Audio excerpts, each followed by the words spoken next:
नमस्कार दोस्तों, SRH कहानियाँ में आप सभी का बहुत बहुत स्वागत है।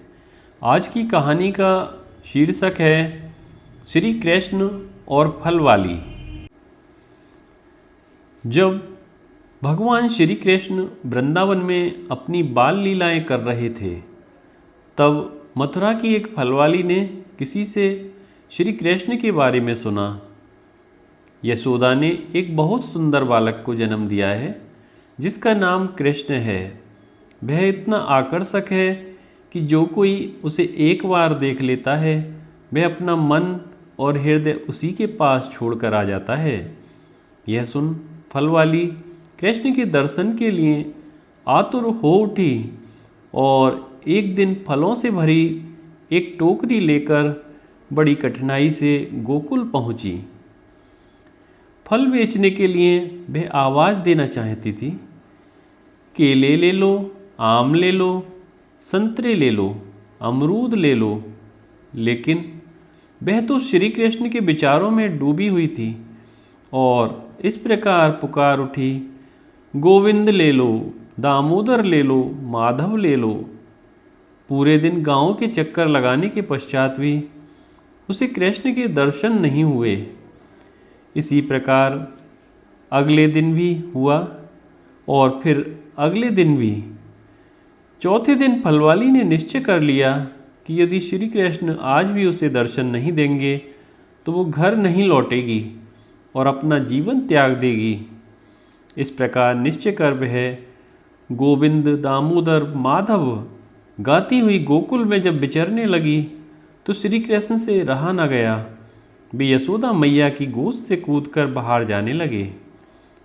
उन्होंने बड़ों को वस्तुओं का मूल्य चुकाते हुए देखा था, इसलिए अनाज के बोरे से एक मुट्ठी अनाज उठाकर वे आंगन की ओर दौड़ पड़े और कहने लगे, मुझे फल चाहिए, मुझे फल दो। फल वाली आंगन के बाहर बैठी थी और वहाँ तक जाते जाते उनकी मुट्ठी से प्राय सभी अनाज के दाने भूमि पर गिर पड़े। केवल कुछ ही दाने हाथ में रह गए थे, लेकिन कृष्ण को तो यह पता न चला। उन्हें तो लग रहा था कि उनके हाथ में इतने दाने हैं कि फलवाली उन्हें ढेर सारे फल देगी। जब फलवाली ने श्री कृष्ण को देखा तो वह उन्हें देखती रह गई। एक क्षण के दर्शन में ही वह श्री कृष्ण को अपना हृदय दे बैठी। बालक कृष्ण ने उनसे पूछा, मुझे फल दो, मुझे फल दो। फलवाली ने पूछा, इसके बदले तुम मुझे क्या दोगे? श्री कृष्ण ने कहा, मैं अपने हाथों में बहुत सारा अनाज लाया हूँ। फलवाली ने हंसते हुए कहा, तुम्हारे हाथों में तो कोई अनाज नहीं है। कृष्ण ने अपने हाथों को देखा और आश्चर्यचकित हो गए। सभी अनाज के दाने गिर चुके थे। फलवाली ने कृष्ण के चेहरे को देखा और कहा, यदि तुम मेरी गोद में बैठकर मुझे मैया बोलोगे तो तुम्हें जितने फल चाहिए मैं दूंगी। कृष्ण ने चारों ओर आंखें दौड़ाईं कि कोई देख तो नहीं रहा, क्योंकि उन्हें डर था कि मैया अथवा किसी ब्रजवासी ने उन्हें देख लिया तो।